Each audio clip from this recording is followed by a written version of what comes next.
Teman-teman. Setelah tahapan pengumpulan data, kita masuki fase pengolahan data. Nah, apa tujuan dari pengolahan data? Yang mau kita capai dari pengolahan data adalah data yang clean, data yang bersih, sehingga data itu siap digunakan untuk analisis.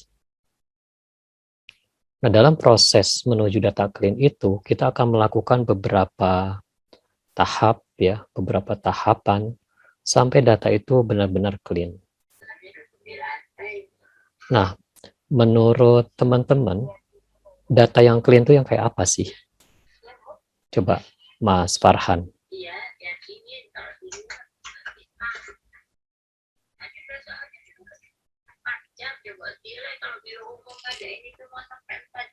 Coba kira-kira.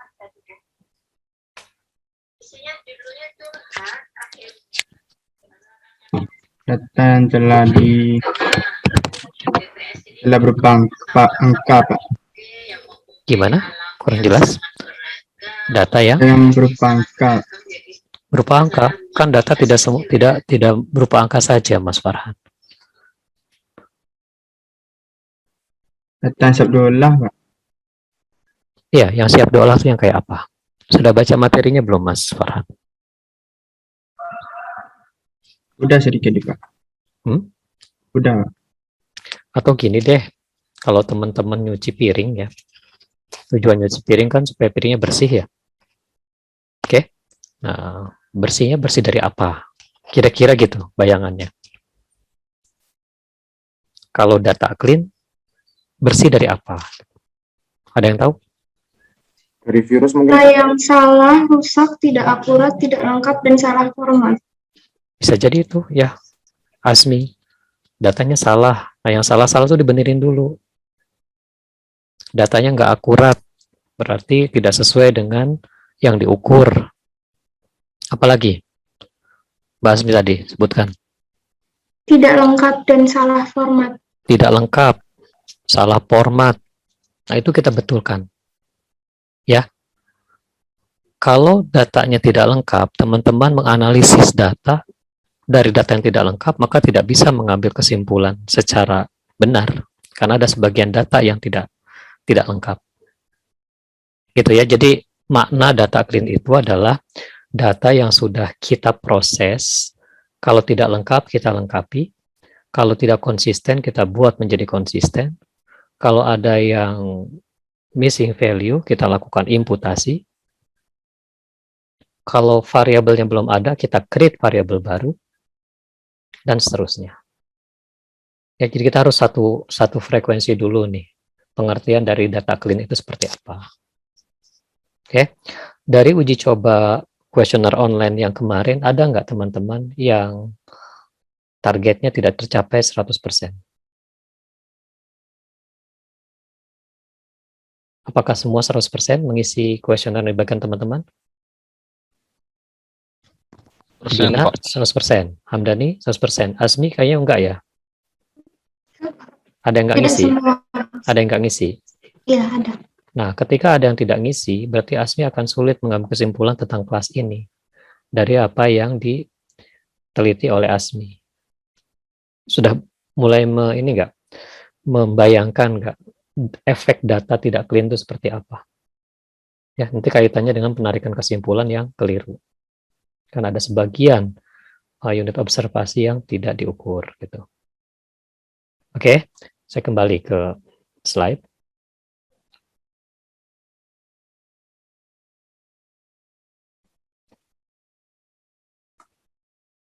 Nah, di dalam tahapan pengolahan data, menurut Generic Statistical Business Process Model BPS, itu ada 6 pentahapan untuk pengolahan data. Mulai dari integrasi data, melakukan coding, validasi editing imputasi, membuat variabel turunan, pembobotan dan agregasi, serta finalisasi mikrodata. Ini OGS BPM.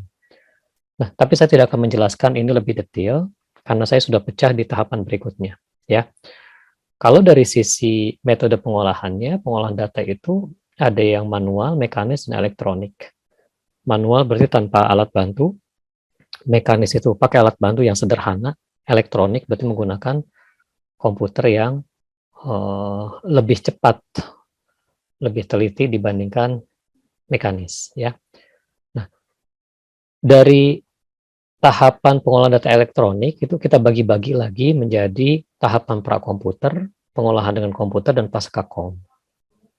Di tahapan prakomputer kita melakukan apa? Pertama, receiving dan batching, ya.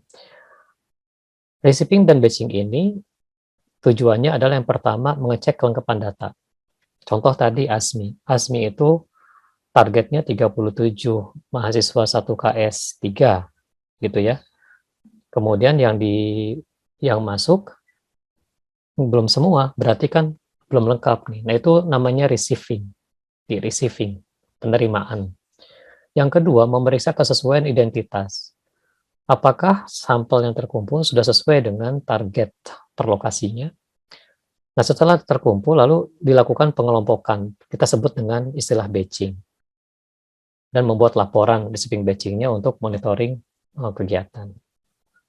Nah, dalam rangka batching ini, kita menyediakan alat bantu yang disebut dengan kartu batching. Ya, kartu batching ini memuat ada berapa NKS itu maksudnya nomor kode sampel, ada berapa tumpukan sampel di sini ada 8, jadi per 8 NKS dokumen itu ditumpuk jadi satu, sehingga kita tahu bahwa di dalam tumpukan ini ada NKS berapa saja, berapa jumlah unit observasinya, siapa petugas editornya, dan siapa yang akan mengentry kalau ini bentuknya PEPI, paper and pencil interviewing. Gitu.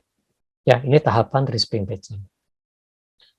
Kemudian di tahapan editing coding, nah teman-teman mulai mengisi kelengkapan isian di dalam kuesioner. Apakah ada yang kodenya salah? Ya, apakah ada yang kodenya tidak sesuai dengan labelnya? Gitu. Nah, kita periksa di sini kewajaran isian jawabannya. Ya, misalkan begini, Azmi usianya berapa sekarang? 18, Pak. 18. Usia Ibu Azmi berapa? 47. 47. Make sense nggak usia Ibu Azmi 47, usia Azmi 18? Ya, kalau ada orang tua usianya misalkan 25, terus anaknya itu berusia 20, kira-kira make sense nggak? Itu berarti di usia 5 tahun sudah melahirkan anak gitu kan ya. Nah, ini yang disebut dengan tidak konsisten antar jawaban. Ya, nah ini di praktek besok itu akan dicobakan ya, dilatih bagaimana kita memeriksa konsistensi data dan seterusnya. Ya, ini ada di tahapan editing coding. Misalkan laki-laki itu berkode 1, perempuan berkode 2. Terus ada orang mengisi jawaban laki-laki, tapi kodenya belum ada gitu. Nah, tugas seorang petugas pencaca atau pemeriksa atau editing coding akan memberikan kode 1 di tempat yang disediakan. Nah, itu proses editing namanya. Ya. Jadi setelah tahapan receiving batching, masuk ke petugas editor, disitulah ada editan-editan, edit kode, edit label, memeriksa yang kosong-kosong tadi, apakah memungkinkan imputasi di situ dilakukan gitu ya. Misalkan gini, ada hubungan suami istri, hubungan dengan kepala rumah tangga suami istri. Kemudian jenis kelaminnya sama-sama laki-laki gitu. Itu kan pasti salah tuh. Salah satu harus ada yang perempuan dong gitu, ya. Nah, ini dilakukan perbaikan oleh petugas editing. Sampai sini clear? Saya? Oke. Berikutnya adalah mengecek konsistensi jawaban atau pertanyaan, sudah saya contohkan tadi, dan mengecek isian yang meragukan. Contohnya seperti apa isian meragukan? Saya tanya Mas Muhammad Diva. Muhammad Diva di rumah berapa orang? 3, Pak. 3 orang. Iya. Pernah ngukur enggak berapa kilogram beras yang dimasak? Enggak, Pak. Ya, Belum. atau yang ibu-ibu deh, Mbak Inggit. Mbak Inggit di rumah berapa orang?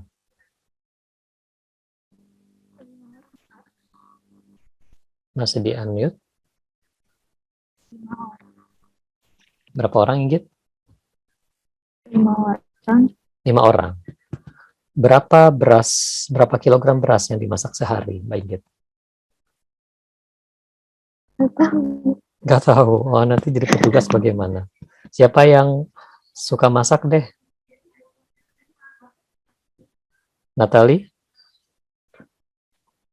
Coba Natali gimana? Saya nggak ngukur Nggak berapa ngukur. kilonya, Pak. Nah, tapi belinya tahu nggak? Enggak. Nggak. Oke. Kalau misalkan dalam satu survei, tadi saya kembali ke yang 3 orang tadi siapa? Ya, Pak. Diva ya. Muhammad Diva, 3 orang. Kemudian melaporkan bahwa satu hari memasak beras 3 kilogram. Ini datanya sesuai lapangan, Pak. Dari responden bilang 3 kilogram gitu. Nah, yang dimaksud konsumsi adalah menghabiskan. Beras yang jadi nasi itu kan dihabiskan, itu namanya konsumsi gitu. Kira-kira untuk konsumsi keluarganya Diva 3 kilogram beras per hari masuk akal nggak? Enggak, kebanyakan. Kecuali keluarga Mas Muhammad Diva ini gendut-gendut orangnya gitu.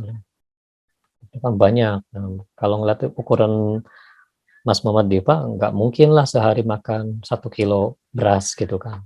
Nah, itu yang disebut dengan kewajaran. Ya. Nah, data yang wajar itu bisa ngikuti secara alamiah atau menurut ukuran-ukuran pengalaman. Contoh, misalkan, ada yang peternak ayam nggak di sini?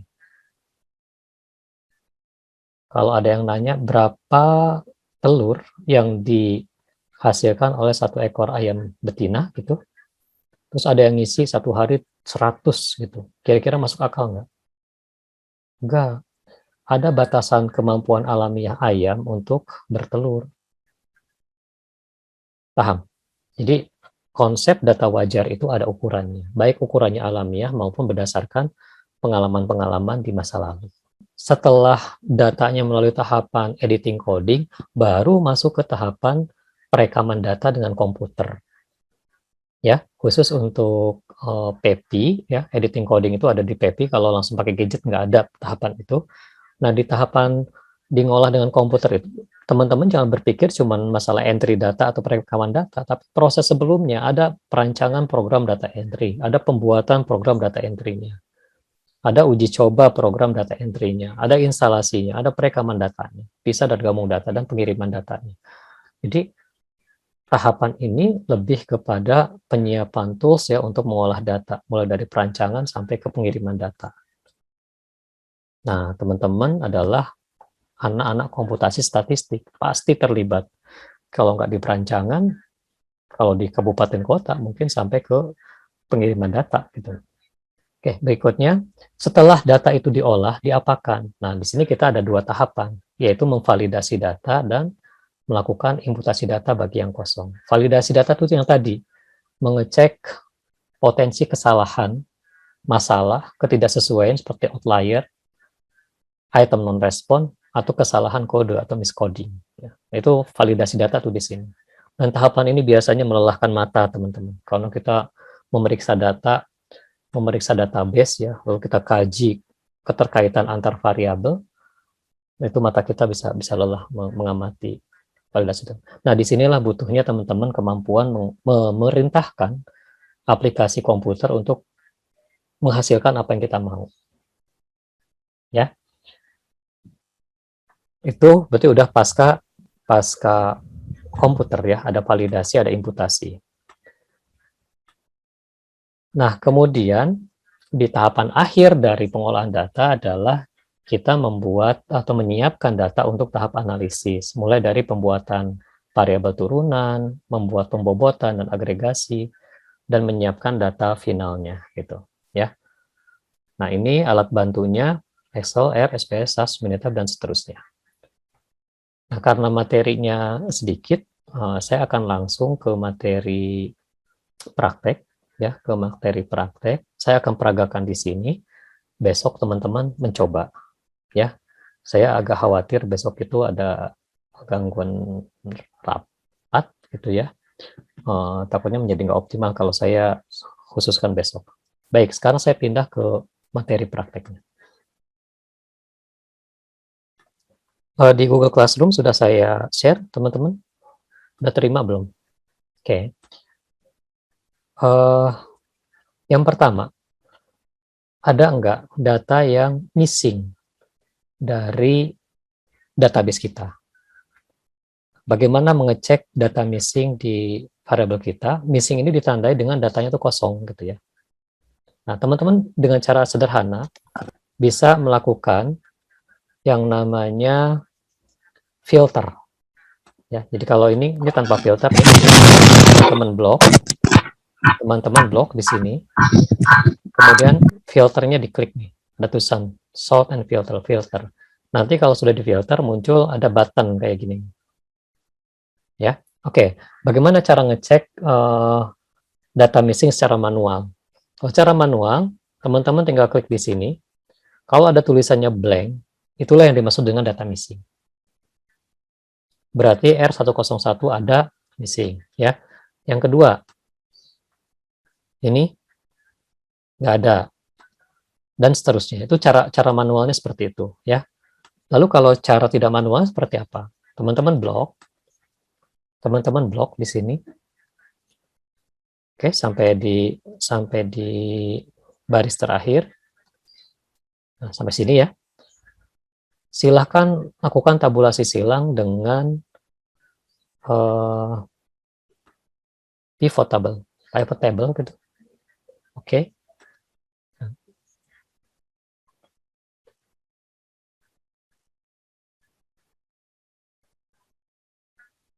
Ya.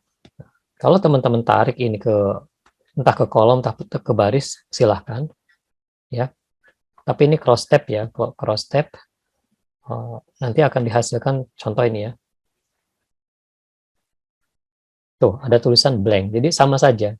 Dan di sini ketika ada blank itu yang dimaksud dengan missing value. Ada lagi nggak selain ini? Kita coba aja. Ya, jadi kalau ada tulisan blank itu datanya missing. Ya. Tapi kalau di SPSS, data missing itu seperti apa? Teman-teman bisa ngecek seperti gini. Ini saya contohkan kalau di SPSS ya. Nah, ini misalkan data yang dipindah ke SPSS, saya mau ngecek data missing. Teman-teman tinggal lakukan analisis, deskriptif, frekuensi. Cukup ini saja. Misalkan dimasukkan semua variabel di sini. Ya, semua variabel di sini kita masukkan. Kemudian ini ya nggak usah dicek kalau nggak mau ngeprint tabelnya. Ini udah dipindahkan, ini nggak usah dicek. Oke. Nah, di sini kelihatan tuh valid sekian, missingnya nggak ada, ya. Kemudian apalagi? Ini untuk variabel ini missingnya bisa kelihatan di sini, nggak ada dari awal ya di sini frekuensi. Ini valid missing, statistik. Ya, jadi ada tulisan gini, missingnya 0. Nah, itu kalau di SPSS ya. Jadi saya ulang, analyze, deskriptif, frekuensi. Sorry, keganggu dengan ini. Keganggu dengan zoom-nya. Deskriptif, frekuensi. Nah, di sini teman-teman boleh masukkan ya di sini. Nanti missing-nya akan kedetek gitu. Secara statistik. Tuh, di sini variabel di sini ya, valid missing, variabel 2 dan seterusnya. Keseluruhan. Berarti di sini nggak ada data missing. Tadi sudah dibersihkan.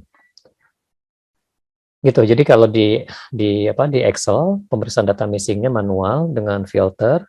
Kemudian kalau di SPSS cukup dibuat tabel frekuensi distribusi, nanti missing-nya itu akan muncul di laporan.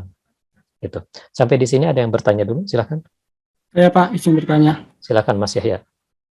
Kalau di Excel mencari yang missing value itu pakai function bisa Pak? Bisa atau tidak Pak? Pakai conif misal. Saya belum coba mencari missing di Excel. Ya bisa aja dicari dengan blank ya, blank. Oh, iya. Dengan blank, dicoba aja Mas Yahya. Baik Pak, terima kasih. Oke, Izin bertanya Pak, silakan Yantri. mau nanya mengenai contoh dari variabel turunan itu gimana Pak? Ya, nanti pelan-pelan ya, biar satu-satu ya Mas Yandri ya. Udah mau loncat Mas Yandri. Saya masih bicara dari kelengkapan data dulu ya. Oke. Nah, sekarang kita pindah ke yang kedua. Setelah kelengkapan data kita periksa, yang kedua, oke. Saya balik dulu ke ini, ke Excel-nya dulu.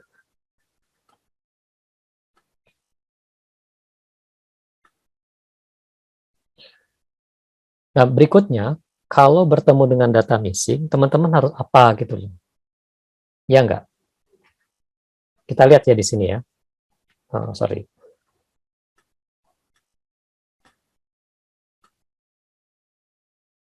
Setelah ketemu data missing, selanjutnya mau diapakan? Nah, kita lihat di sini, kita keluarkan data missing. Kita keluarkan data missing, ketemu di sini nih yang missingnya ini. Kira-kira untuk kasus ini, karena ini data setnya dataset DKI Jakarta, teman-teman akan isi angka berapa di sini? Kalau DKI Jakarta itu kodenya 31. Iya. 31. Maka teman-teman dibenarkan untuk mengisi 31 di sini. Paham ya? Paham Pak. Bentar, nggak connect ini ya. Not responding. Oke. Ya, saya copy ini ke sini. Gitu. Ada lagi nggak yang phishing di data missing selain di sini? Tadi saya lihat ada Pak, Di mana? bentar 404. 404. Oke, kita buka. Ya, sambil teman-teman praktek, 404 dibuka. Oh, ada. Nah, untuk ini kembalikan dulu. Ini kembalikan dulu dengan memilih clear filter from R101. Jadi filternya dihapus dulu, baru kembali ke 404. Ini nggak ada ya. Tapi kalau di filenya teman-teman itu blank. Di file saya masih ada isiannya. Oke. Ada yang blank. Ya, ada di file yang satunya. 404. Nah ya, udah kelihatan teman-teman. Ini 404 blank. Ini blank.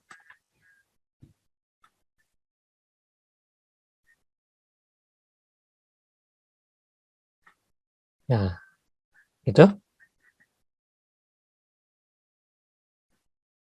Ya, jadi di sini ada yang kosong nih, gitu loh. Nah, ini akan diisi apa? Yang kosong ini. Nah, untuk bisa mengisi yang kosong dalam satu, kita ingat 4809-6779 ya. Itu harus membaca satu kesatuan informasi dalam satu rumah tangga. Nggak bisa hanya langsung menebak berapa angkanya. Ini contoh ya.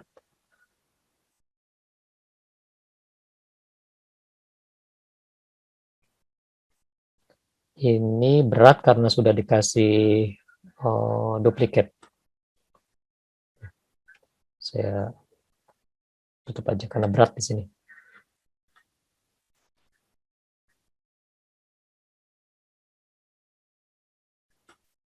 Ya, contoh ya. Ini yang saya, kalau misalkan saya hapus ini, satu ini sebagai missing, tadinya seperti ini nih teman-teman. Teman-teman akan mengisi ini dengan angka 1, kenapa? Kita lihat, 404 itu adalah status perkawinan. Status perkawinan ini isinya 1 belum kawin, 2 kawin, 3 cerai hidup, 4 cerai mati. Itu 404. Sementara 403 hubungan dengan rumah tangga. Nah, kalau ini dihapus, ya 404 dihapus, kemudian ini 403-nya sebagai kepala rumah tangga, kita akan mengisi dengan angka berapa di sini? Yang benar. Tadi kan isinya 1. Ya, kalau ini kita bicara missing, 1 salah sebenarnya. Harusnya berapa? Kalau ada kepala rumah tangga dengan pasangannya, istri, maka status kawinnya harus kawin dong ya. Maka isi yang benar adalah 2. Kalau diisi 1, jadi salah. Gitu. Paham? Paham. Ya, jadi intinya teman-teman, imputasi dalam statistik itu dimungkinkan karena itu ada ilmunya sendiri dan tidak sembarang orang langsung meletakkan angka di tempat yang kosong. Ada pertimbangan-pertimbangan konsistensi dengan variabel lain, lalu kita pilihkan dugaan terbaik dari data kosong tadi. Bisa dipahami? Oke. Berikutnya apa? Berikutnya adalah periksa apakah ada record yang duplikat. Apakah ada record yang duplikat? Nah, di Excel, record duplikat itu, sorry, belum di-share ya. Di Excel, record yang duplikat itu ada di fasilitas ini. Ini ada fasilitas, highlight, cell rules, di sini ada duplicate values. Ya, kalau kita buka yang ini, nggak ada. Jadi ada di ini, highlight cell values, di sini duplicate values. Jadi kalau ada data yang duplicate, di sini ngeceknya. Kita coba misalkan, ini ya, kita coba ya. Kita coba data yang sama. Data yang sama kita blok, kita lihat di sini. Dia langsung berwarna merah. Oke, kalau ini tidak duplicate, akan seperti apa?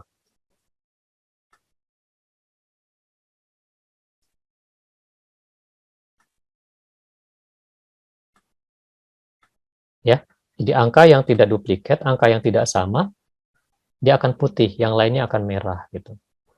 Nah, jadi tujuan kita mengecek duplikasi data, jangan sampai ada penggandaan informasi dari satu responden tapi diberlakukan ke responden yang lain. Kalau di Excel seperti ini ngecek duplikat datanya. Jadi dia ke samping iya, ke bawah juga iya. Begitu angka sama, langsung dianggap duplikat. Yang dimaksud duplikat dalam survei, kalau dua baris ini angkanya sama persis, nah itu disebut duplikat. Nah, bagaimana menemukan itu? Kita coba ya, kalau ini kita sorot, kemudian format ini highlight ke duplicate values di sini. Nah, teman-teman lihat di sini. Nah, dari dua responden ini, yang sama berapa variabel? 1, 2, 3, 4, 5, 6, 7, ya, 8, 9. 9 variabel dari berapa variabel? 9, 10, 11, 12, 13. Jadi kita boleh katakan 9 dari 13 variabel sama. Berarti tingkat duplikasinya berapa persen? 69%.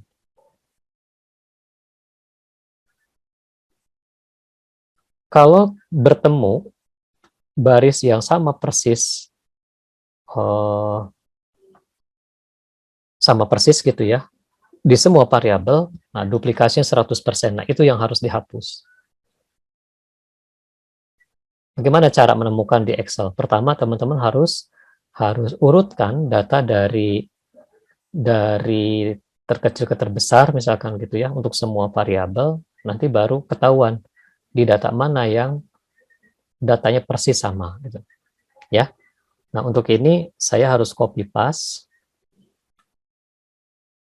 ke variabel baru atau ke sheet baru ya. Kita coba berlatih di sini.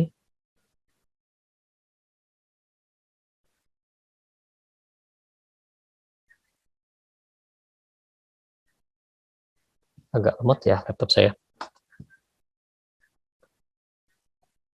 Ya, karena ini barisnya sampai 18.000 nih Excel-nya. Jadi teman-teman kalau komputernya tidak mendukung, nanti pengolahannya agak lambat. Oke, sekarang saya lakukan sortir. Pertama sortir dulu ya. Sortir dulu sampai habis ini. Kemudian datanya diurutkan. Dari mana data? Sort. Urutkan untuk semua variabel. Mulai dari mana? Boleh dari sini, add level, sampai habis.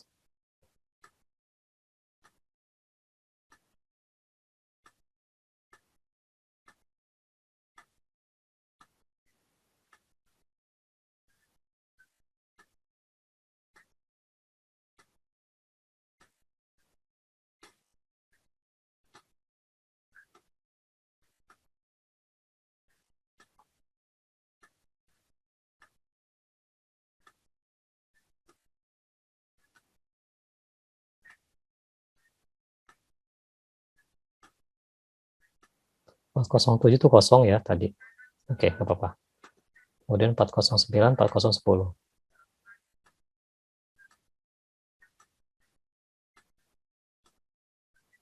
Nah, gini ya.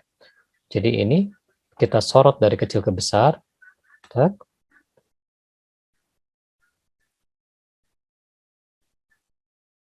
Setelah dia berurut, baru kita periksa kesamaan isian antar barisnya dengan menggunakan tadi duplicate data. Oke, sudah selesai. Ini sudah diurutkan sama dia, ya. Nah, sekarang kita coba masuk ke formatnya tadi apa? Home, format, highlight, duplicate values. Nanti yang merah semuanya, nah itu yang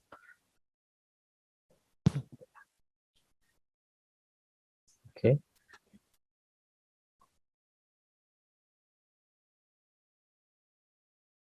Kalau kita lihat.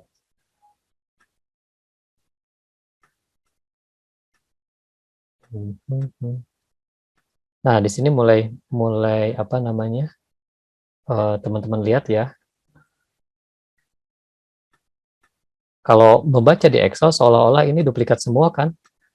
Ya enggak? Nah, ini yang tadi saya sampaikan di kelas sebelumnya. Memang Excel menyediakan fasilitas data duplikat, tapi sepertinya harus hati-hati penggunaannya. Kalau masih skala kecil, mudah. Seperti apa proses pengecekan duplikat data di SPSS? Ini saya akan tunjukkan.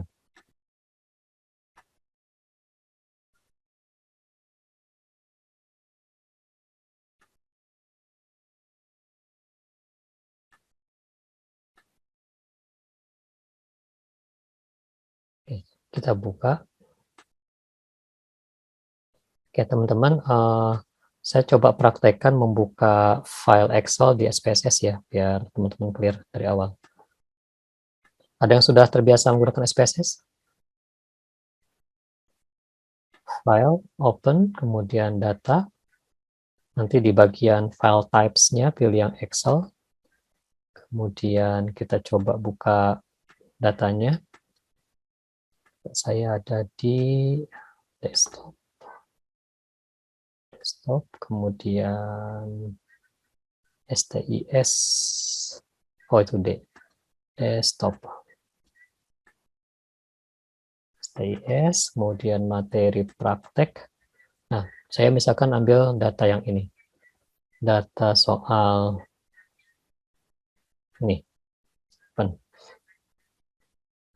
Oh, lagi dipakai.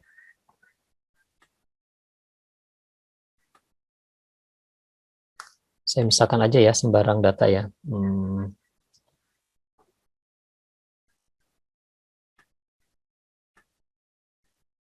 Masih dipakai, harus saya tutup dulu berarti.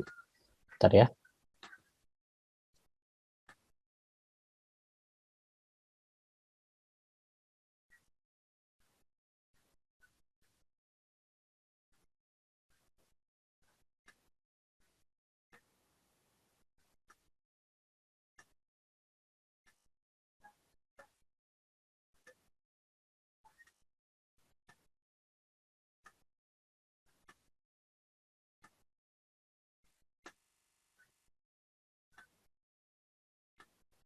Oke, saya ulang ya, teman-teman. Ini.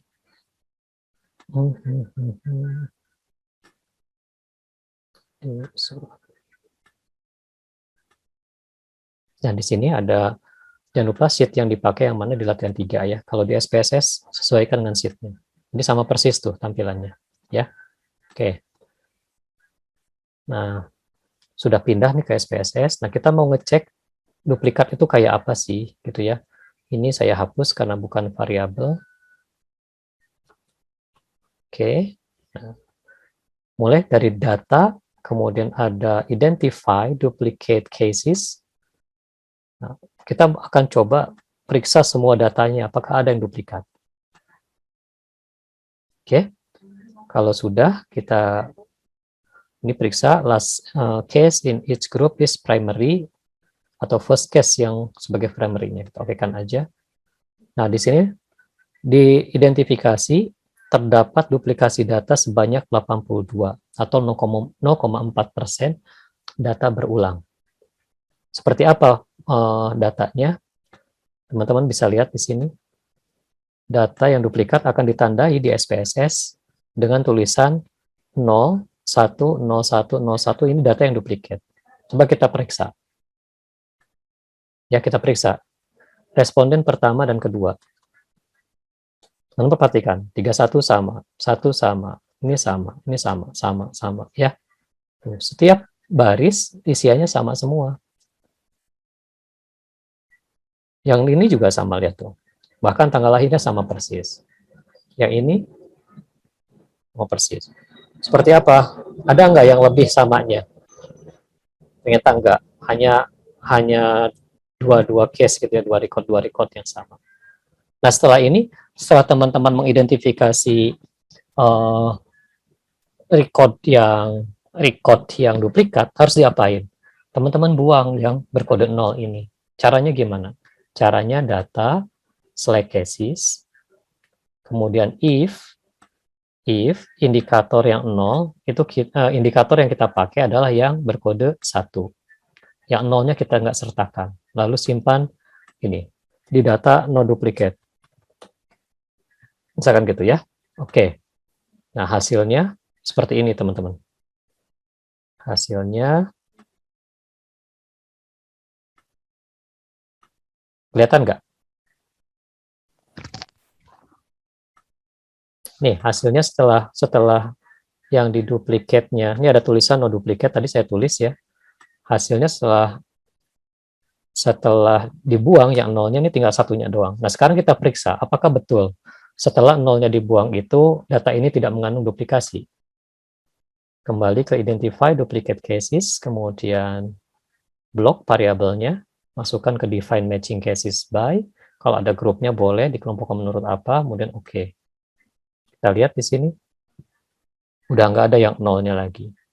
Dan di report di output, bisa kelihatan di sini, di output sudah tidak ada lagi tulisan duplicate cases, semuanya primary cases.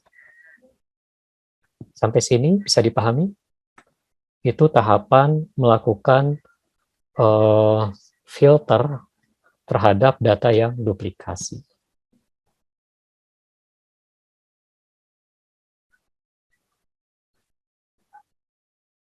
Ada yang bertanya sampai di sini?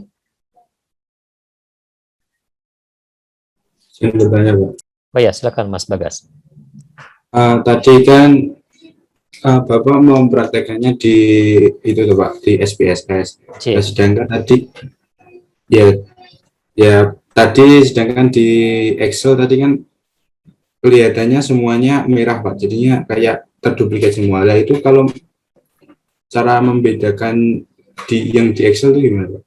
Ya itu tadi, makanya saya tidak menyarankan duplicate case itu diceknya di Excel, kecuali datanya sedikit. Kalau sudah data hasil survei, kelabakan Mas Bagas untuk mengecek data duplicate di Excel. Jadi saya sarankan, ya saya tahunya SPSS, saya menggunakan SPSS. Gitu Mas Bagas.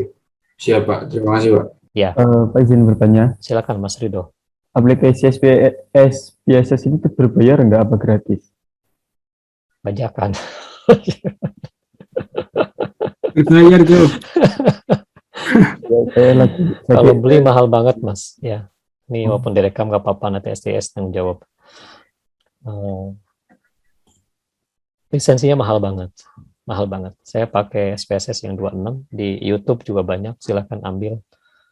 Dan doakan pembuatnya, mudah-mudahan diampuni segala dosanya, diterima amal Amin. baiknya. Amin. Amin. Terima Oke, kasih, Pak. gitu ya Mas Rido ya. Oke, kalau sudah dipahami cara ngecek data duplicate, nah sekarang saya akan bekerja dengan data yang sudah bersih ceritanya nih. Ya enggak? Nah, saya pindahkan ke Excel-nya seperti apa? Saya punya data no duplicate. Saya mau olah lagi di SPSS misalkan seperti itu ya. Maka saya tinggal save file, save as di sini. Save as, kemudian ini ada pilihan Excel.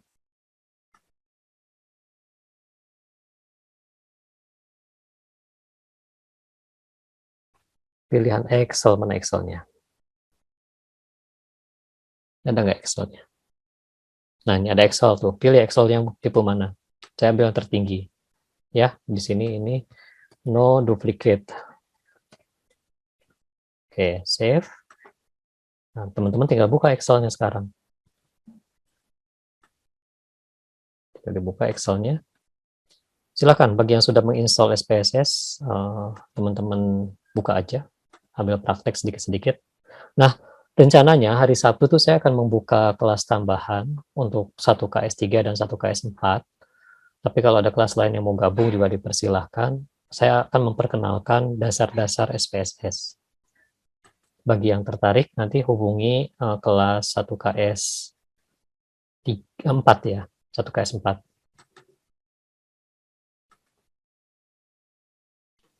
Pak mau bertanya hari Sabtunya perkiraan pukul jam berapa, Pak? Pukul pagi jam 9 sampai jam setengah 11.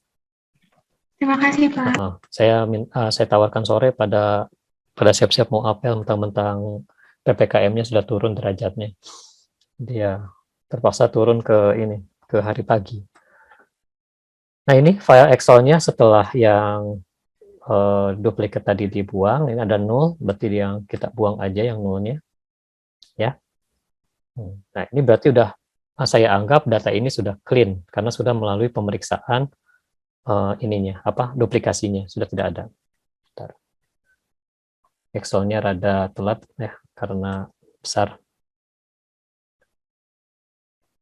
Oke, sambil nunggu Excel-nya jalan, teman-teman ada yang bertanya?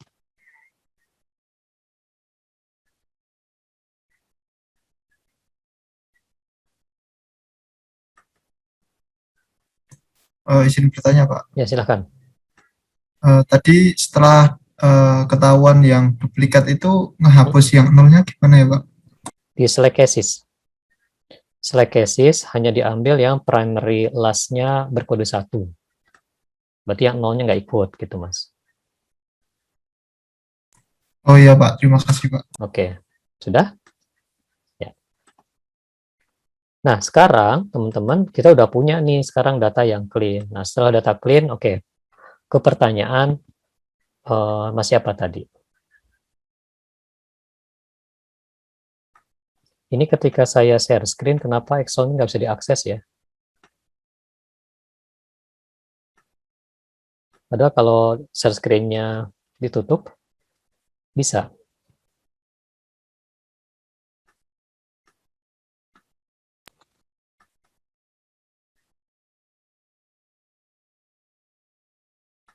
Tuh, nggak bisa dia. Oke. Ya, nah sekarang tujuan pengolahan data berikutnya adalah kita udah punya data yang komplit, kemudian duplikat sudah tidak ada, nah membuat variabel baru. Contoh variabel baru. Seandainya R407 ini saya buang, ya saya hapus, kan sudah ada tanggal lahir, bulan lahir, tahun lahir. Maka umur sebenarnya nggak perlu ditanyakan waktu survei. Nah, umur ini ditanyakan hanya untuk validasi apakah benar yang disampaikan. Lalu bagaimana kita menambahkan variabel baru umur, misalkan gini. Oke, di soal saya tetapkan batas pencacahannya adalah 10 Maret 2021, gitu kan ya. Sampai 10 Maret 2021, berapa umur orang yang lahir di tanggal 2 Juni 78? Kalau secara manual berapa? 61. 61. Kejauhan kalau 61. Yang tidak. Yang Berapa nomor coba? satu. Iya, Pak. 43 apa 42? 42. Kalau misalkan Oke, definisi oke, umur oke. adalah ulang tahun yang terakhir, maka isinya berapa? 42. 42. Ini kita bicara logika dulu. Lalu yang lahir di bulan Maret nih, 1 Maret 79, berapa usianya? 42. 42, Pak. Udah ulang tahun belum? Udah. Oh, udah Belum. ulang tahun berapa? Oh, 42, oke. Iya. Ya. Kenapa di sini 42, kelahiran tahunnya 78, tapi di sini 42 juga, tapi kelahirannya tahun 79. Karena di sini sudah ulang tahun. Nah, membentuk variabel baru, kan tidak mungkin teman-teman ngisi satu persatu gitu ya. Nah, gunakan perintah apa? Perintah if. Oke, kita buat perintah if-nya. Ya, sama dengan if, kita main di mana dulu? Kita main di bulan dulu. Kalau bulan lahirnya Maret ke bawah, saya tuliskan begini, kurang dari atau sama dengan 3, ya, maka ini masih berlanjut ke tanggalnya. If tanggalnya di bawah 10, gitu ya, 10, nah, maka usianya gimana ngitungnya? Tahun sekarang, ya, dikurangi tahun lahir, ini, udah ulang tahun belum yang ini? Belum, Pak. Belum. Enggak, di kasus lahirnya sebelum Maret ya, Maret ke bawah, Oh, 10 ke bawah. Ini udah ulang tahun belum? udah, Pak. Udah, Udah. kalau udah kita pasang ya, 2021 kurangi tahun lahir. Kemudian, kalau yang salah gimana? Berarti 2021 dikurangi tahun lahir gitu ya.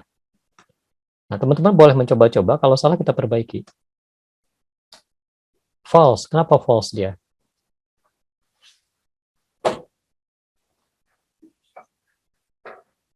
Ada yang kurang nggak?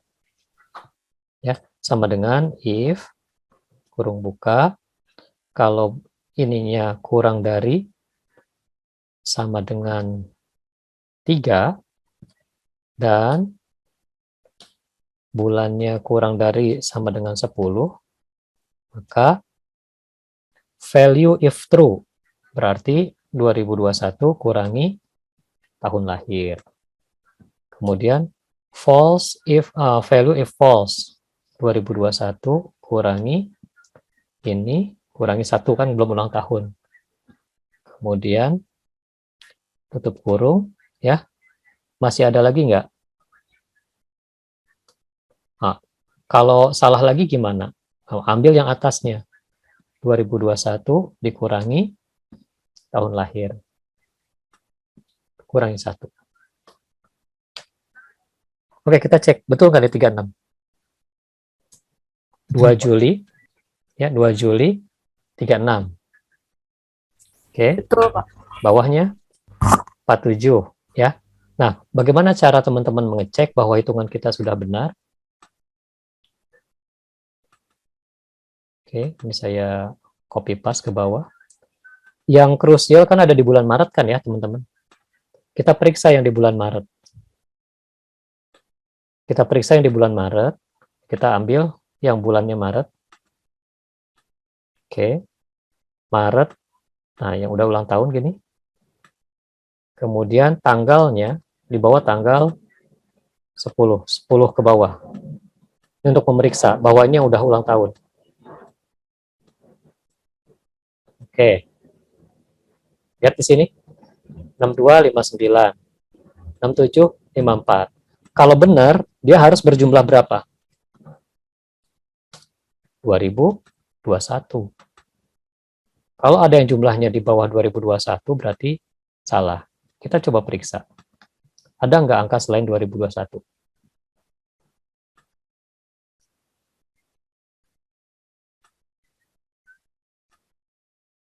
Nggak ada yang 2021 ya. Yang blank karena belum kita isi. Coba sekarang kita isi yang blank. Ya, yang blank. Kalau yang blank karena belum ulang tahun, maka jumlahnya harus berapa, teman-teman? 2020 gitu ya. Dan seterusnya. Bisa dipahami? Ya, ini tinggal di copy paste aja.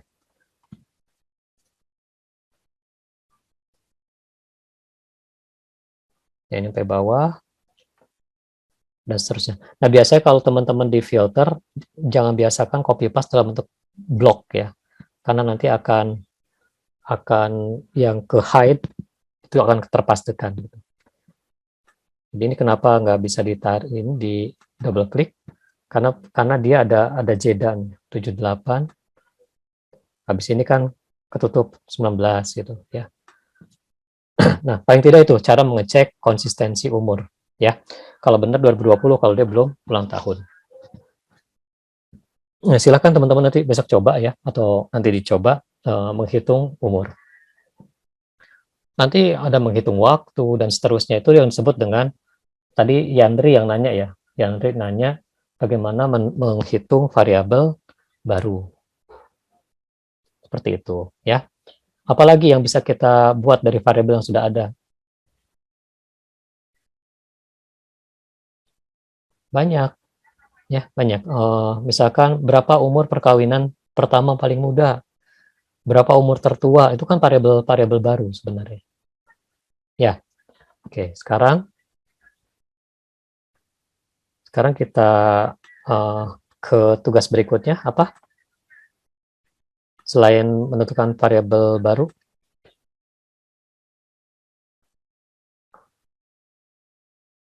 memeriksa konsistensi data. Ya.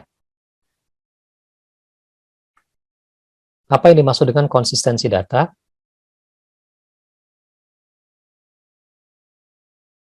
Coba teman-teman perhatikan, adakah yang tidak konsisten antara variabel hubungan status dengan kepala rumah tangga dan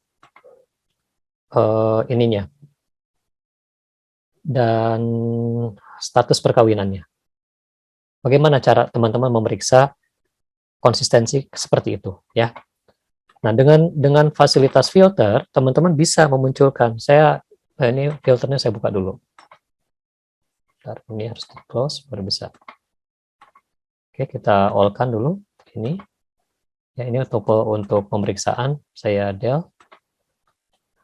Kita mau memeriksa nih konsistensi antara ini dan ini. Sekarang yang kita periksa. Kalau 403 ini yaitu hubungan dengan kepala rumah tangga berstatus suami atau istri. Nah, ini ya, suami atau istri. Maka yang ada di status perkawinan 404 maka tidak boleh berangka 1 kan gitu. Ya, kalau ada angka satunya berarti salah tuh gitu. Ada nggak kasusnya? Oh, bukan salah, tapi harus ada penjelasan. Ada penjelasan. Ya, ada penjelasan. Di sini ada kepala rumah tangga yang belum nikah gitu kan. Boleh aja kepala rumah tangga belum nikah kalau nggak ada pasangannya. Ya. Tapi kalau di sini, nah yang ini coba teman-teman perhatikan. Ini salah nggak datanya?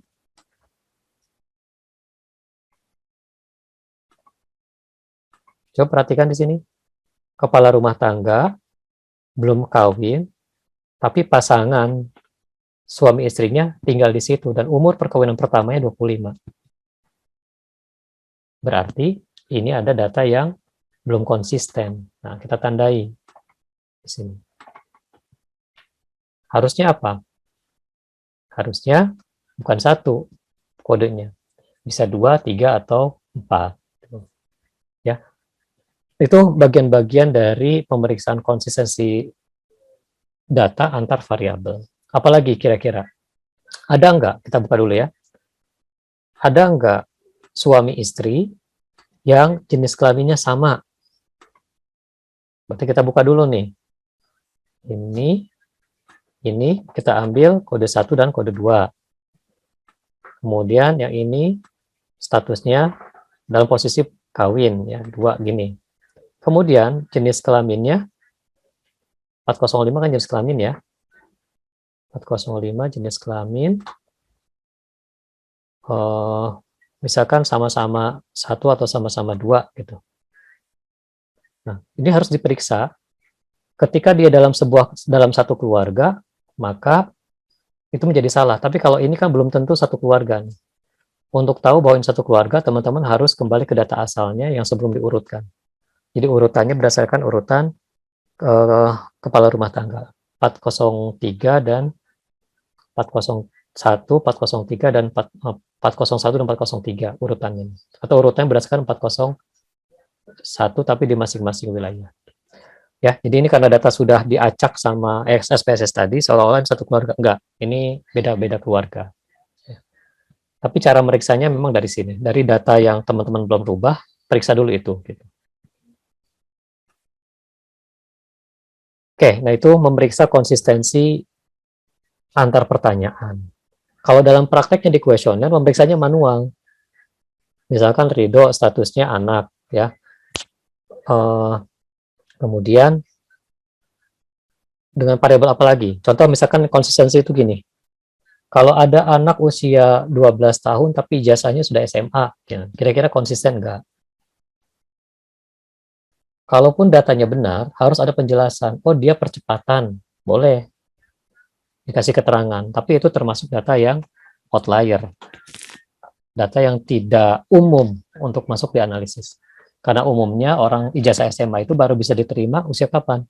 Minimal 16, 17, atau 18 gitu misalnya. Jadi 16 ke atas. Gitu teman-teman ya. Oke, selanjutnya pengolahan berikutnya apa? Membentuk variabel baru, memeriksa konsistensi antar pertanyaan.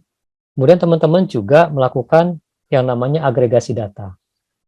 Ya, coba di antara teman-teman yang sudah mencoba file Excel, saya tanya, berapa usia termuda, usia perkawinan yang paling muda yang ditemukan di data yang sudah di-share? Silahkan. Bagaimana caranya? Oke.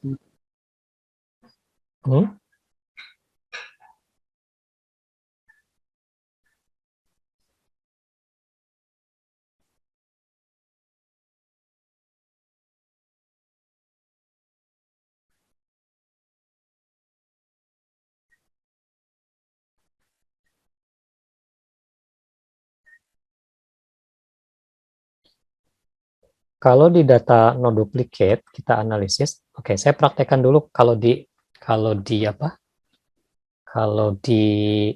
SPSS mudah aja melakukan agregasi data. Nanti saya praktekkan juga di Excel. Oke, sekarang gambarannya agregasi data di SPSS itu seperti apa? Saya ingin mengagregasi data berdasarkan ini, ya, kabupaten kota, kemudian dan umur yang paling tua, gitu ya. Oke. Teman-teman tinggal masuk ke data, itu ada aggregate,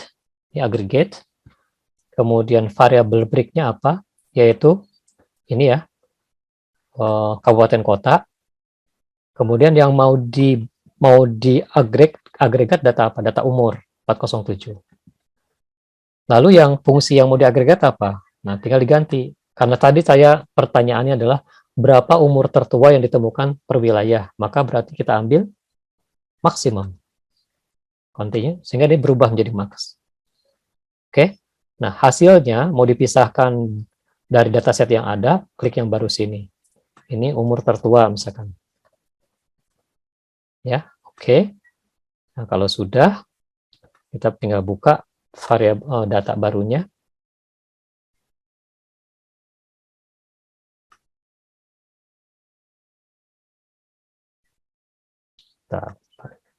Data barunya, oke, sudah ada.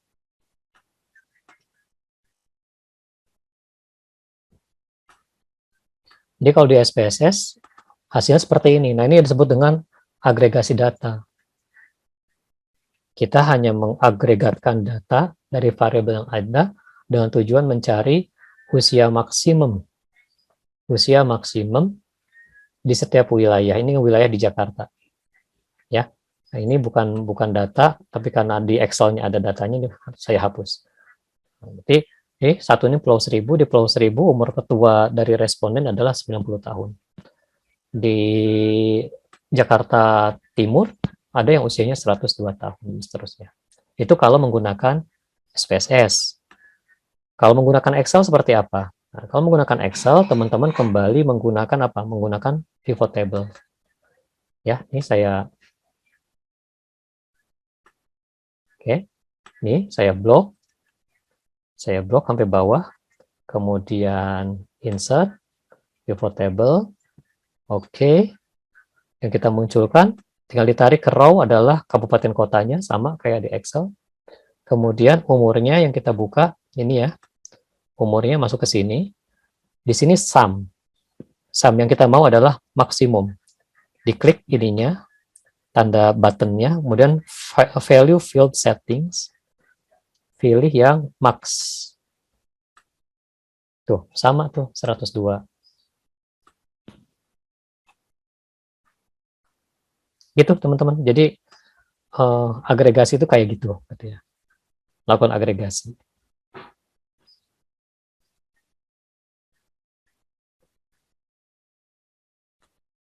Nah, sekarang tadi pertanyaannya apa?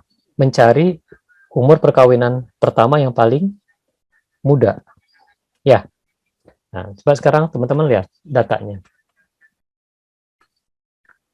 Kalau teman-teman perhatikan, umur perkawinan pertama itu ada di sini, 409. Ini ya.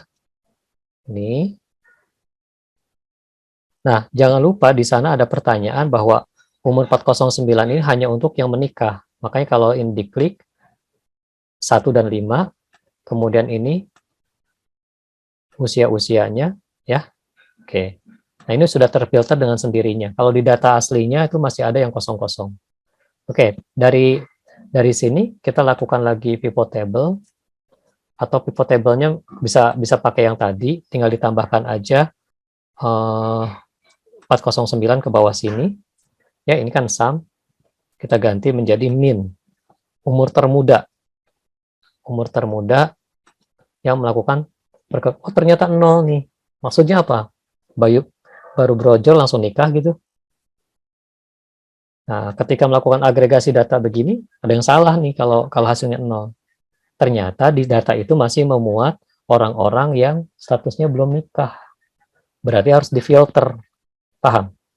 Nah, teman-teman lakukan filtering. Lakukan filtering di sini. Caranya filter dari mana? Dari status perkawinan.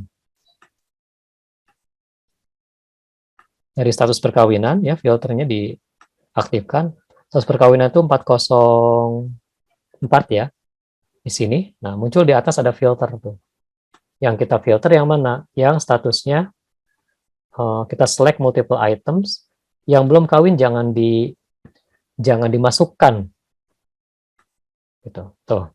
Jadi yang sekarang muncul bahwa umur perkawinan pertama di setiap wilayah sekarang keluar. Di Pulau Seribu 10 tahun udah married, 71 11 tahun, Jakarta Selatan, Jakarta Timur ada yang 10 tahun, di Jakarta Utara ada yang 9 tahun sudah nikah. Nah, itu yang namanya agregasi data. Jelas? Ya. Sejauh ini berarti apa yang saya akan praktekkan, apakah masih ada yang terlewat? Cek duplikat sudah, ya. Memeriksa missing value sudah, dan bagaimana mengestimasinya juga sudah. Memeriksa konsistensi antar variabel juga sudah saya contohkan tadi. Nanti besok teman-teman praktekkan sendiri di data yang sudah saya share. Kemudian membentuk variabel baru juga sudah. Melakukan agregasi data juga sudah, ya. Duplikat data termasuk menghilangkan duplikatnya juga sudah. Jadi sebenarnya kalau tahun lalu ngajarnya itu enak, 1 kali tatap muka itu teori dan praktek sekaligus gitu ya. Ini karena dipisah, saya sedikit terkendala karena saya bukan dosen murni di STS, karena tugas sehari-harinya ada di BPS DKI Jakarta, jadi harus bagi-bagi waktunya itu yang agak repot karena dalam seminggu harus mengajar 4 kali jadinya. Kalau dulu hanya 2 kali dalam seminggu masih bisa. Sekarang harus 4 gitu. Nah, untuk itu saya akan mensiasati untuk kelas 1 KS 3, manakala saya bisa ngajar di jam setengah 2, saya akan maksimalkan itu sampai ke praktek. Sehingga kalau prakteknya itu terganggu, teman-teman tidak banyak mengalami hambatan karena saya sudah sampaikan duluan seperti sore hari ini. Gitu. Mudah-mudahan teman-teman bisa maklumi kondisi saya ya. Saya hanya berpegang pada prinsip kalau saya dikontrak 100 menit, usahakan yang ngajarnya itu jangan kurang dari 100 menit, lebih boleh. Ya, karena hidup itu mencari keberkahan, bukan soal banyak. Ya. Jadi pegawai negeri dikontrak 8 jam, usahakan teman-teman kerja ya minimal 8 jam. Nambahin boleh nggak? Boleh gitu. Tapi kalau ngurangin jangan. Saya selalu ngajarkan ke rekan-rekan itu seperti ini. Kalau kita berkinerja lebih, tapi gajinya sama, itu jauh lebih baik daripada bekerjanya kurang dengan gaji yang sama. Kenapa? Karena kekurangan gaji, kekurangan kinerja yang harus kita tukar dengan gaji kita itu, suatu saat bisa saja diminta pertanggungjawabannya. Bisa dalam bentuk penyakit, bisa dalam bentuk apapun yang merugikan kita. Kenapa? Karena kita menerima rezeki lebih dari effort yang kita berikan kurang gitu. Nah, hal semacam ini harus tertanam di teman-teman gitu. Jangan bangga kalau menggunakan prinsip ekonomi ya. Bekerja sependek-pendeknya untuk hasil yang maksimal gitu. Nggak kayak gitu prinsipnya. Ya, kita dikontrak, kalau pegawai negeri itu ada kontrak jam kerja. Usahakan itu terpenuhi minimal. Lebih boleh dilebihkan. Kalau David Fremantle dalam bukunya The 50 B's, setiap orang itu kalau mau sukses, salah satu tipsnya adalah memberikan 110% effort. Jadi kalau teman-teman diminta effort 100%, orang-orang yang sukses itu dia memberikan 110% effort. Ternyata teori ini menurut saya inline dengan apa yang saya pelajari ya kalau teman-teman baca ayat tentang sholat tahajud misalkan, kata-kata yang dipakai di sana itu kumil laila ila qalila, bangkitlah sedikit waktu saja gitu. Nggak minta lebih sebenarnya gitu. Ya sama di pekerjaan juga gitu. Yang diminta oleh kita itu, yang diminta dari kita itu nggak sesuatu yang lebih banyak, sedikit saja itu sangat berarti. Gitu. Ya, jadi ini prinsip-prinsip atau pola pikir yang harus teman-teman bangun. Jangan rugi kalau memberikan effort lebih, walaupun income yang diterima belum sesuai harapan. Pasti Allah ganti suatu hari. Gitu. Jadi carilah keberkahan, bukan sekedar cari banyak. Gitu. Itu teman-teman sudah teori dan praktek saja, waktunya sudah masuk tuh 14.40. Masih cukup waktunya. Karena materi pengolahan datanya cukup sedikit sebenarnya yang dikupas. Kalau dulu pengolahan data itu gabung dengan pengumpulan data. Sekarang dipisah. Oke, silakan. Ada yang mau bertanya nggak? Saya izin bertanya, Pak. Silakan, Mas Bagas. Kan tadi untuk melihat duplikat data itu kan kalau di Excel itu sedikit susah ya, Pak. Ya. Itu kan tadi Bapak mencontohkan dengan menggunakan SPSS. Nah, apakah kita waktu mengerjakan tugas besok itu harus menggunakan SPSS dulu, habis itu datanya di copy ke Excel seperti Bapak contohkan tadi? Ya, silakan aja kalau memang teman-teman mau belajar dengan Excel-nya. Jadi pandang ini sebagai bagian dari challenge atau tantangan untuk teman-teman belajar hal baru gitu ya. Jangan dipandang ini memberatkan. Gitu. Karena pengecekan duplikat data itu pasti dilakukan di tahap pengolahan. Jadi kalau di pengolahan data kemiskinan, sebelum merun data miskin itu kita cek dulu variabel yang masuk, data yang masuk itu ada duplikasinya enggak. Kalau enggak nanti kemiskinannya jadi double kan, karena memuat responden yang sama berulang-ulang gitu. Konsistensi data itu emang harus ngecek satu-satu keterkaitan antar variabel, Pak? Atau ada cara lain selain itu?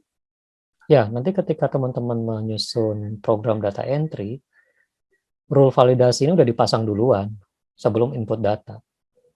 Tapi logikanya saya bangun dari sekarang, bahwa kalau ada anak, maka selisih dengan usia ayah ibunya paling besar berapa tahun?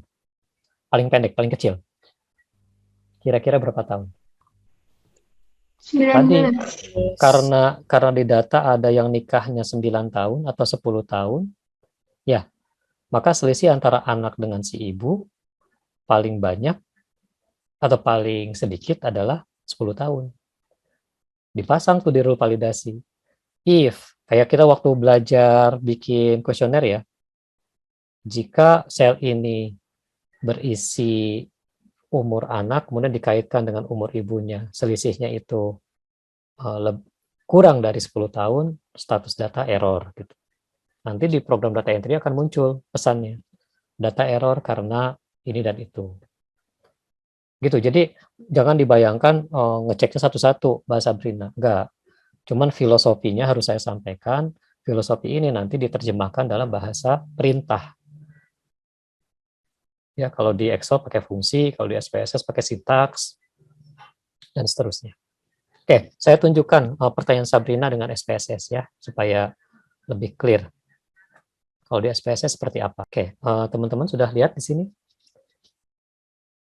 Oke, kita mau periksa data apa? Misalkan data ini ya, adakah yang status perkawinannya, atau gini, adakah yang statusnya 2, istri atau pasangan, tapi status perkawinannya belum kawin gitu. Itu ya yang mau kita cek. Nah, di SPSS kita buka file new syntax. Jadi kalau SPSS mainannya di syntax nih. Nah, selain menggunakan syntax, teman-teman boleh juga menggunakan klik. Caranya gimana? Caranya pakai transform. Compute variable, ini bagian dari membentuk variabel baru. Ini cek error 1 misalkan. Teman-teman mau ngasih namanya gini. Apa dia? Istri tidak menikah atau pasangan tidak menikah. Istri tetapi status kawin atau statusnya tidak menikah. Ya, tidak menikah atau tidak kawin. Belum kawin, bahasa di ininya, bahasa di datanya. Belum kawin. Oke. Nah, kita akan berikan kode 1 ya, kode 1 jika, nah kan pakai bahasa kita ya, jika di sini if apa yang ini? Pertama, kalau 403-nya dia berstatus sebagai istri. Istri itu adalah 2. Dan status perkawinannya 1. Nah, berarti kan error ya. Ini kalau teman-teman continue, kalau oke, langsung jalan dia. Tapi kalau mau disimpan sebagai sintak, klik paste. Nah, di sini sintaknya akan muncul. Oke, nah ini perintahnya nih. Ini diklik, kemudian run. Setelah di run, apa yang terjadi? Kita buka file datanya. Nah, di sini ada cek error 1 yang dikatakan error kalau kode 1 muncul. Kalau missing berarti dianggap tidak error. Nah, untuk mengetahuinya, teman-teman tinggal klik kanan atau gunakan ini, analyze, descriptive frequency, kemudian cek errornya. Ini dimasukkan. Display frekuensi kalau munculkan juga boleh, karena sedikit saja. Nih, ada 1 ternyata kasusnya. Ada 1 yang statusnya istri, tapi status kawinnya belum kawin. Kalau pengen tahu ini, bagaimana cara mengeluarkannya? Boleh menggunakan, sekarang yang muncul di layar apa teman-teman? Saya ulangi ya. Dari hasil running analis deskriptif tadi, yang berkode 1, yang error tadi, ada sebanyak 1. Nah, kalau teman-teman mau munculkan datanya mana? Data select cases. Select cases, if-nya diklik, yang ininya berkode 1. 1, continue, kemudian kita pisahkan dia. Ini error 1. Ini error 1 ya. Oke. Nah, seperti apa datanya nih saya lihat. Saya perlihatkan di sini. Nah, ini ketemu. Jadi kalau data aslinya nanti ada nama, nomor urut rumah tangga keberapa, dan seterusnya. Kita lihat di sini, betul nggak? R403-nya sebagai istri, tapi status kawinnya berkode 1. Teman-teman cek di Excel-nya, pasti ketemu tuh. Ya, R403-nya 2, R404-nya 1. Kita coba buka di Excel-nya. Excel.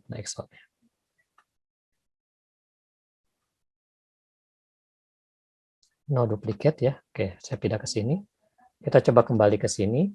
Yang R403-nya berkode 1, berkode 2 ya.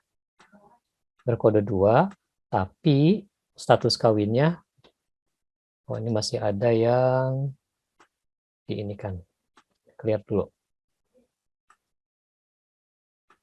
Oke, saya clearkan dulu semua. Kita ulang. Di R403-nya berkode 2 sebagai istri, tapi di status kawinnya berkode 1 nih. Bahkan ada yang 0 nih. Kita lihat. Nah, yang 0 nih berarti missing value. Ya. Ketemu nih. Nah, ini berarti error. Nggak konsisten. Teman-teman harus perbaiki yang ini. Gitu. Gitu, teman-teman. Mudah-mudahan yang saya sampaikan sedikit membuka wawasan teman-teman. Beginilah proses pengolahan data awal ya, minimal yang kita lakukan ketika kita mengolah data apapun. Data yang diambil dari internet, dari big data dan sebagainya tetap melalui proses lengkap atau tidak, konsisten atau tidak, ada nggak missing value-nya, ada nggak duplikasi datanya gitu. Sehingga data yang kita siapkan betul-betul sudah dalam bentuk data clean. Nah, materi dari saya kira cukup itu ya. Selebihnya silakan teman-teman untuk responsi hari ini mungkin berupa rangkuman apa yang teman-teman pahami dari apa yang saya sampaikan. Minimal teman-teman bisa menjawab apa tujuan pengolahan data, bagaimana tahapan pengolahan data menurut GSBPM BPS, dan bagaimana pengolahan data secara umum, yang 3 tahap tadi. Ada yang manual, ada yang mekanis, ada elektronik. Yang elektronik ada 3 tahap, prakomputer, perekaman, dan pasca komputer. Yang prakomputer apa saja, yang pada saat mengolah data apa saja, dan pascakom apa saja. Kurang lebih itu materi yang saya sampaikan hari ini. Kalau teman-teman pahami materi ini, kapanpun teman-teman ditanya tentang pengolahan data akan bercerita seperti yang saya sampaikan hari ini. Minimal itu yang bisa disampaikan. Lebih silahkan. Kemarin ada nggak waktu menyebar kuesioner online, ada yang pakai kata-kata gini.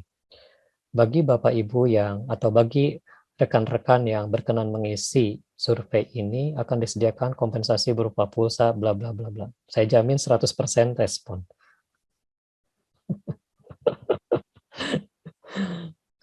Itu diperkenankan teman-teman kalau di dunia swasta gitu ya, untuk meningkatkan respon rate. Kan orang ngisi online juga pakai pulsa data kan ya. Nah, sebagai kompensasinya kita tawarkan. Jadi saya pernah mengisi itu dan ditawarkan bagi Anda yang bersedia mengisi survei kami sediakan reward berupa uang 150.000 yang akan kami transferkan dalam bentuk OVO, GoPay, atau nomor rekening. Sebutkan media yang akan Anda gunakan. Saya pilih misalkan ke GoPay waktu itu.